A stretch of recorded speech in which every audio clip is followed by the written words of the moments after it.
You can close your eyes, sit cross-legged, lay down something symmetrical. Take a deep breath through your belly. And then feel love in your sternum, your heart center. Close your eyes. And generate the feeling of love right there.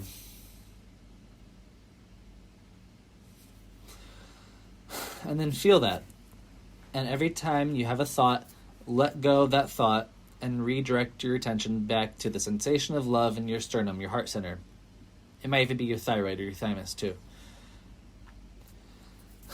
And as you do that inside of your mind, feel that you are observing your thoughts. You're not the one thinking, you're observing how the thoughts naturally generate. And you generate the feeling of love. Every time you get distracted, every time you start thinking about something, redirect your attention. Every time you redirect your attention, that is a repetition. And as you perform more repetitions, this ability becomes stronger and stronger. And then over time, your baseline state of consciousness will be more and more centered in that state of being. Unlike weightlifting, you can do infinite repetitions. There is no overtraining when it comes to meditation. You can grind the fuck out of your meditation and get amazing progress. In the past, I've gone through periods where I've been like super focused and you can change your life quick. And so, just like going to the gym, you might not get an insane pump and feel amazing every time you go to the gym. But that doesn't mean you quit going to the gym. Just because your bicep isn't bigger every time you do an arm workout doesn't mean you quit working out. The same applies for meditation. You might feel like you're not doing anything. Hey, well, meditate 100 hours. And then you can actually say you tried meditation. Oh, I tried meditation. I don't think it did anything for me. How much do you meditate? 20 minutes? 3 times? How about you meditate 20 minutes every morning, every night for 6 months? And throughout your whole life, just like a lookspex or muse, like the mewing, you probably know what that is if you're watching this video. Just like somebody muse, you focus on mindfulness all day long. You constantly redirect your attention to paying attention to how you feel. Every time you catch yourself feeling bad, you just observe how you feel bad. You don't say, I feel bad. You say, I notice that I feel bad. I notice that I feel that. You don't say, I do feel that. You say, I notice that I feel that.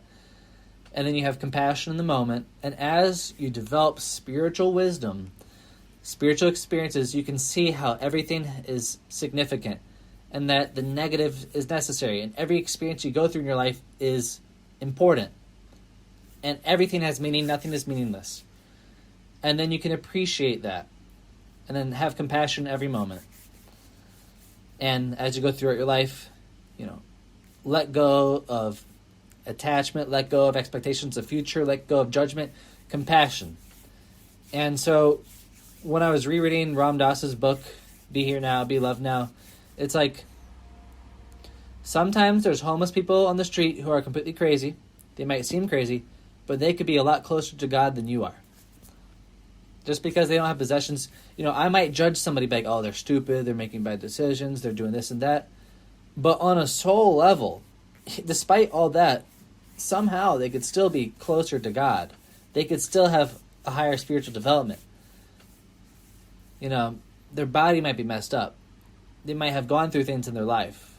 But on a soul level, they could be further than I am. And I'm trying to let go of my own judgment of where people are in their path. You don't really know where somebody is in their path. You might judge somebody as being naive, ignorant, but if you actually knew, they could be way further than you are, way farther. And so,